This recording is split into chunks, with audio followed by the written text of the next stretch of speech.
When you are weary, my sister and brother, lean on my shoulder. We empower one another. Stand together, but if we must fall, I fall with my family, my allies, and all. This new union we've formed shall not fade. Rise anew, my kingdom. Find unity in the crusade. On the 16th of Journeyleaf, the Evermeadow Crusaders began to make the final preparations in response to Asmodeus's unholy war. Naturally, all who enlisted in the kingdom's army have been refined and trained in the ways of demon combat. Their weapons and armor made of the holiest gold. Their magic well informed in how Vega allows in its manipulations. The populace reaching more than 5 billion educated and capable citizens of Evermeadow, profoundly devoted to the gods and respectful of the land. The gods at the ready to do what it takes to protect their flock and perish if needed in order to save mortality. The Primordials preparing to lend their guidance during the Arbiter's ritual. At the altar of creation, the Primordials heard the call of Arockalypse to provide what they could, which entailed massive quantities of elemental essence and gemstones of their domain. Upon the cosmic winds, the muffled cries of Raziel and Inferno could be heard, in the hopes that someday they will be freed. 137 of each essence shall be contributed to Darkstar's heart. Nyx asked Ascaris if she could transform Delilah and Damien Devimus into woodwoads, who would join an army of their kin in the fight for the world, though he has mixed feelings about the event. And speaking of armies, Ascaris made some Magin forces to help command an army with magical resistance enhancing them.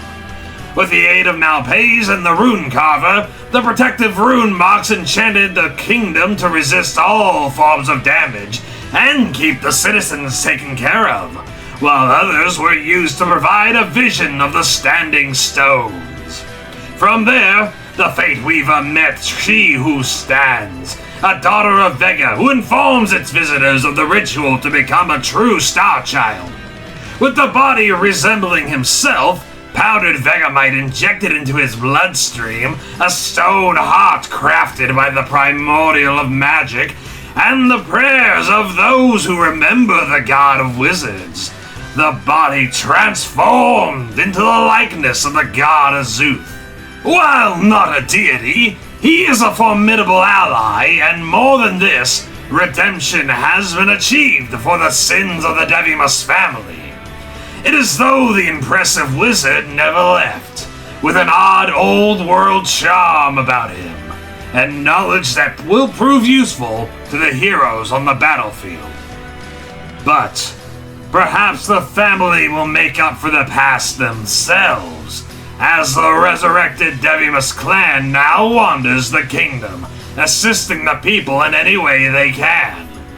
With spare essence provided to me, my status of divinity has reached new heights, which allowed me to gather 4,000 pounds of Vegamite for any other projects we may need before the end of days. My avatar prepared for the arrival of her new child by painting quite the masterpiece in the nursery of Vanzarda, allowing a safe visage of Alima's animals all within one room, along with the Forest of Joy's waterfall. The Celestial Unbroken and the Tealwood Mage Collegium have thankfully donated plenty of reading material for their personal library as well. Soon, we shall all go over our battle strategy, with a complete account of the armies at our command, and the commanders who shall help lead them to victory. Speaking of victory, my beloved comrades, a moment if you please. I have seen how hard you all have worked to prepare for the finality of all things. The forces of good and evil shall do battle one final time. The heavens will cry as the devil brings hell to the material plane, his home, a hub for all the dark forces he controls to pour forth and claim the souls he feels he is owed. He is a plague upon all that is living and dead, and ultimately desires to consume everyone and everything, to remake things in his image. You would think someone with such power would be happy making his own domain exactly as designed. But hey, Asmodeus has chosen his path, and now it is on us to unmake his kingdom of sin. With your assistance and faith, I hope I have proven to be a god that not only provides, but shall remain a long-lasting protector and force for planet Alima. And so, I have arranged a meeting. First, the question on everyone's minds. What are these strange dreams we have been having? Well, I'll let the big guy explain.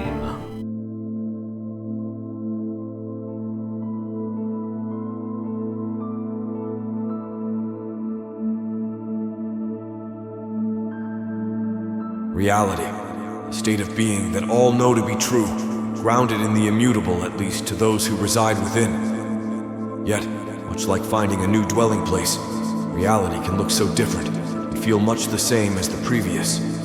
Perspective, desire, hope, and chance. These are powerful concepts in their own right, and the energy that dwells within each of your chests are extensions of myself. Souls. There is nothing purer of reality and magic than a soul, for through it, emotions, creation, and will are manifest. From the collective of countless souls, time and time again, several forms of reality have existed, living so close to one another, yet nearly untouchable from mortal bindings. From my hands, the foundation of imagination and creativity have been forged, and from my soul, my children hold an affinity for such things as well.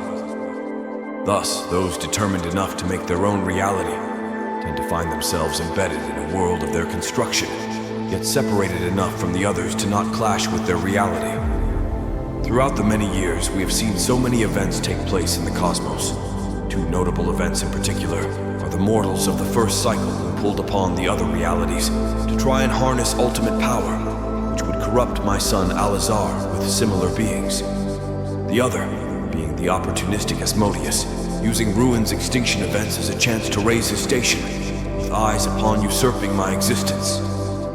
10 cycles of the primary reality have transpired in my time, and all realities have collided upon this last cycle. Yet do they still linger in some respect?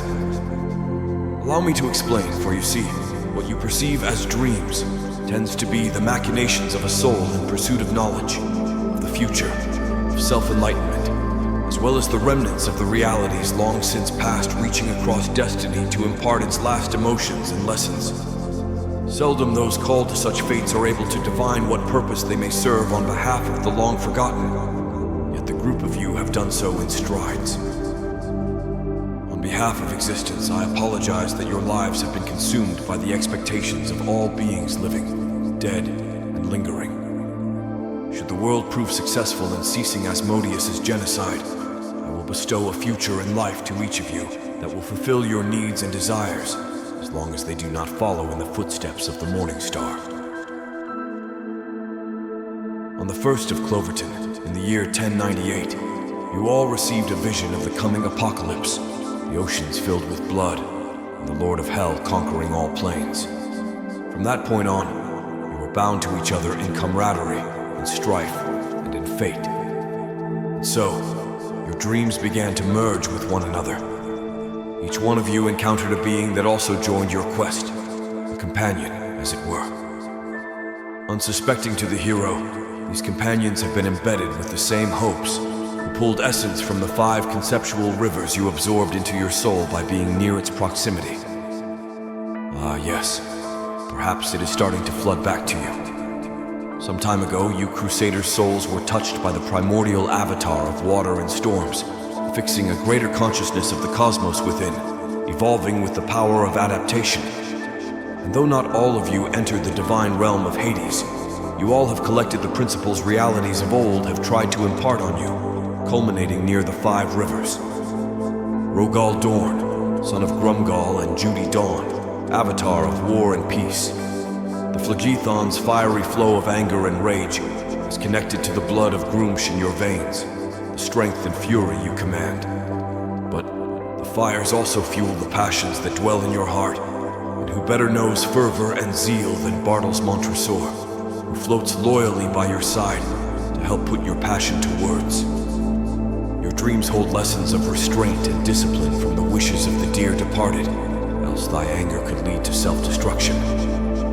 I have no doubts, however, that you shall use the strength within to smite those who desire to end reality as we know it.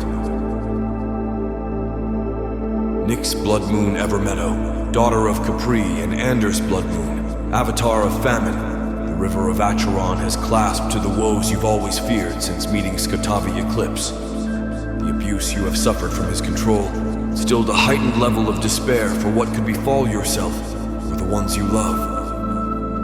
The pilgrimage you embarked on into Evermeadow's majestic forests would not be a lonely one for long, as Alima sent his most trusted beast from a fallen reality, the wolf that Asgard feared most, Fenrir.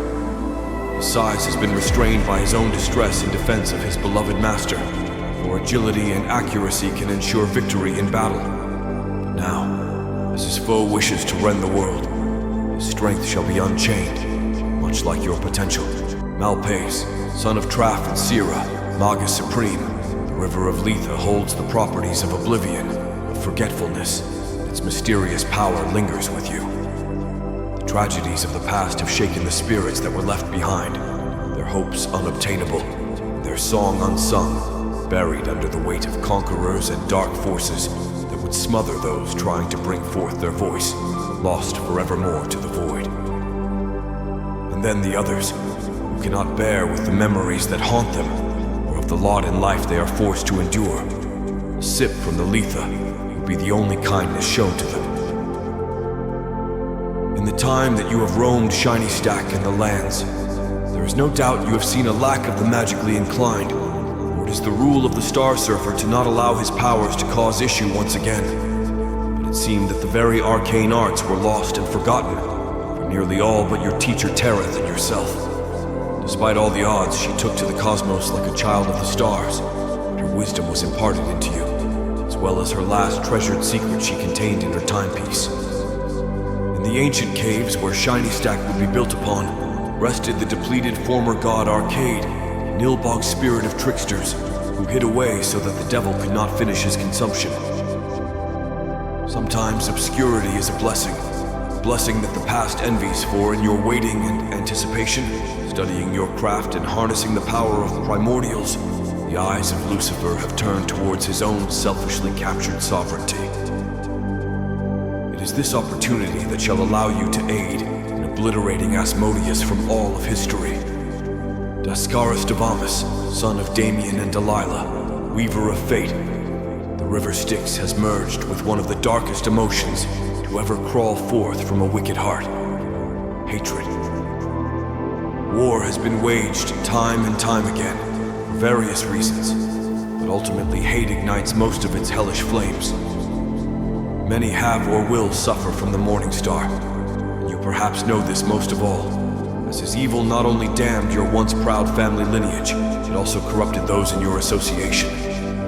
The misfortune that befell Donald as a mass of flesh trapped in Bator, Delios being enlisted in his shame as the horseman of war to ring in the end of days, the offering of little Dina to the Samavet demon in your family manor, the torture of the barely living in its caverns so that half of the world would become the final battleground. A weaker will would succumb to disdain, yet despite all this, you have chosen to raise and take care of your pet, nay, your friend Chomper. The entire Kupi race was formerly all animal kingdoms of each cycle, given a second chance at life by Alizar, being given the gift of evolution for being sinless. Yet despite this, do you think they wanted this fate? That they would not hold ill will towards their world being destroyed over and over due to Asmodeus's manipulations, helping to influence Ruin's judgment frequently? No matter how ancient Chomper may be, His level of compassion and forgiveness is higher than his capacity for hatred. You two have truly grown since the shores of Evermeadow, knowing hate intimately and making the choice to fight, to not only conquer it, but to finally give peace to the remnants of history who share a common enemy. Darakas, born of Aris and Dak, the arbiter of the primordials, whose conceptual river of Cocytus has afflicted you in peculiar ways. Its wailing waters hold the disappointment and heartbreak of countless souls, an inability to change their destiny, to be at the mercy of their crushing current. So many lost in this senseless war over millennia, throughout realities, all to be pulled and culminate their existence is nothing more than the dust of the multiverse, with no other choice but to feel the anguish of what has and shall be done. Years ago, a changeling was born to loving parents inside a hut amongst the tropical waves, with my child, Tempest, watching with intent over his destiny. Instead of the life given by nature's freedom, making your own path with footprints in the sand, the elemental gift along with the ashes of reality clung to your soul, and those footprints were washed away, disconnected by the chaos of things. Thus, why it was my decree to only allow gods to influence the world they watch over, to have their interests and desires be at the forefront of their schemes. However, as is known to all present, Tempest did not see any other chance for survival but to bestow a portion of his power within you, damning your future with a purpose that may be unforgivable. Even the lingering essence of reality has plagued your dreams with glimpses of what your life may have been. Had Tempest never touched your soul, a life of peace, of tranquility, of unconditional love with no expectations, all gone like your footprints in the sand. Though surely you must wonder how Bubbles feels about everything that's transpired. Adrift upon a raft with his brothers, the Golden Lion Tamarin was dying of thirst after several days. A ship commanded by Quick-Draw Jack's bushwhackers had captured the poor creatures. The waves were too much for the ship to survive. In their hearts, they knew the water was dangerous, something primal telling them it would be their downfall, but their thirst was too great. And so, the corrupting waters of ruin entered their bodies, sustaining them, but driving them mad. Bubbles lost all sense of ego, and too was placed on a path he did not ask for. But, from your meeting, via a lightning bolt, both had a new path that you both could walk upon. The changeling, taking matters into his own hands for survival against this doomed world. And Bubbles, finally free of the poison infecting his mind, yet resurrected by famine, so that he may loyally remain by your side, able to help do the same for others. Your wailing and lamentation shall be at its end, for your lives have been of tremendous aid in this grand crusade, despite being unwilling participants in it. That does not mean your tale must end with this. Arbiter or not, I can make those bittersweet dreams a reality, return you to a world where your only obligations are to yourselves, though your dedication to be the material plane's bridge to primordial adjudication is clear for all to see. Ah well, there may come a time for all to be returned to what happiness can be, should we all survive the assimilation. I wish to apologize for perhaps not living up to the hype one would expect from the great creator, however. If you knew the extent that Asmodeus has torn away in my ever-present soul, you may take pity upon me. There is one last task I have been crafting and putting my energy into for some time, with assistance from Mortimer. For my celestial forging, I have constructed seats of power located at the edge of the barrier between the Holy Land and Asmodeus's domain. These thrones are reminiscent of the altar of creation that now rests within your castle's walls. They are surrounded by the sacred stones made from the essence of all things, an extension of my soul, where each of your thrones are tied to only your power. They serve three purposes. The first, in the center of the circle, a portal connects the lands before the barrier to the altar in the center of the kingdom, so that travel, recruitment, and retreat can be made with ease. The second allows your authority and influence to be heard across the fields of Evermeadow, empowering one of the mighty armies that fight under the same banner, nearly ensuring their survival and victory against the demons. And finally, most importantly of all, the end of days will affect the material plane, the astral sea, the elemental planes, the divine realms, so much more for years to come. There is no preventing this devastating event, for I do not possess the strength to cease Asmodeus' power, and his intentions have been declared clearly. So, with the mystical forces I weave through all that is and ever was, along with the hopes and remnants of reality, these thrones are imbued with a magical seal that restrains the power within. They must remain dormant until the war begins. They will unleash forces at your command that just might save all of Evermeadow, and destroy the Hell March if all seals are destroyed.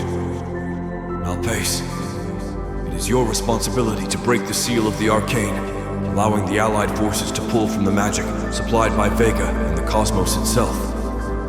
Mystical wonder and power to be wielding as a weapon. Rogal Dorn, it is your responsibility to break the seal of the Zealous, allowing those divinely blessed to call upon even greater strength and protection. The holy fervor will be the bane of demonic foes. Daskaris Devamas, it is your responsibility to break the seal of reality, allowing the manipulation of events to be far more favorable in matters of chance and danger. Against the devil's schemes who has planned his assault for many millennia, it may be one of the only ways to enhance our chance of success. Nyx Bloodmoon Evermeadow, it is your responsibility to break the seal of mortality, causing the very stars to rain from the sky, restoring those afflicted by hellfire, and punishing those who would use it eternally. To wither away the devil's corruption will cause all to rejoice. Darakus, it is your responsibility to break the seal of the primordials, bringing forth the elemental power from the planes scattered across existence. With their fury and their anchors upon the material, there may be a chance for my first 9 children to gather once again. Mortimer McHale, it is your responsibility to break the seal of redemption, letting your godly soul to purify the sinful servants of Satan, turning victories over the enemies into restored heroes from the past. And finally, King Leonari Evermeadow, it is his responsibility to break the seal of unity, bestowing the fortitude of Alima's mightiest king upon all he rules over. If Asmodeus manages to defeat him, then it means the world's defenses have been penetrated, and he knows this, thus why he provides his life force to all the brave champions of the planet, postponing their untimely death should things go awry. Should all 7 seals of the Apocalypse be unleashed, thy will shall be done in the name of the great Creator, and Asmodeus may be brought to over 10,000 years of justice. This is the final aid I can bestow, for if we fail, I will be consumed and remade, much like all of creation. But if we succeed, I will fulfill my promise with the cheers and adoration of all who have ever lived. Our time is short, dear Crusaders. If you have any last questions before the final days begin, it is time to ask, knowing that I cannot manifest more help until all seals are destroyed. Greetings there, traveler! I'm afraid I don't recall ever making your acquaintance. Worry not, dear king of the land.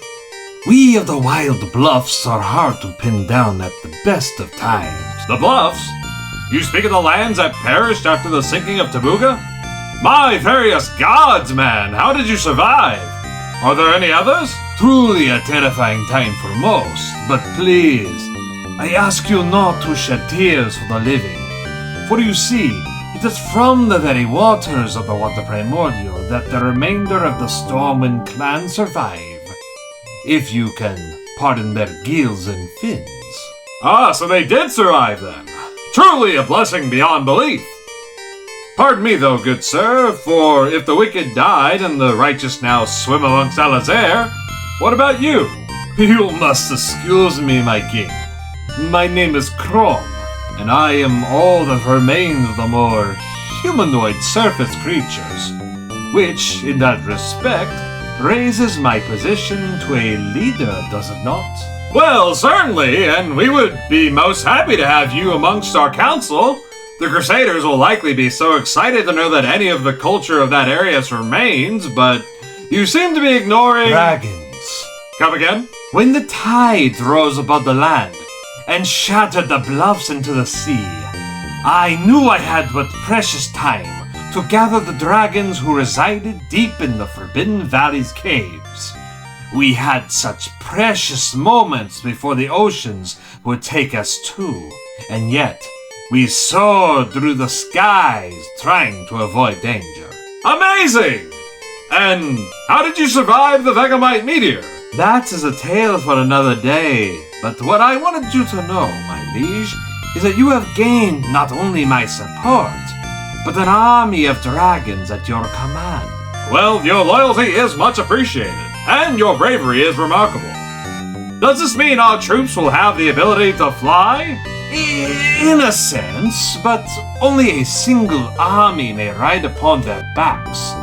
The dragons like to stay in a pack, you see, so only one mighty force will soar to victory. Specific, but appreciated nonetheless. Welcome to the Kingdom of Evermeadow!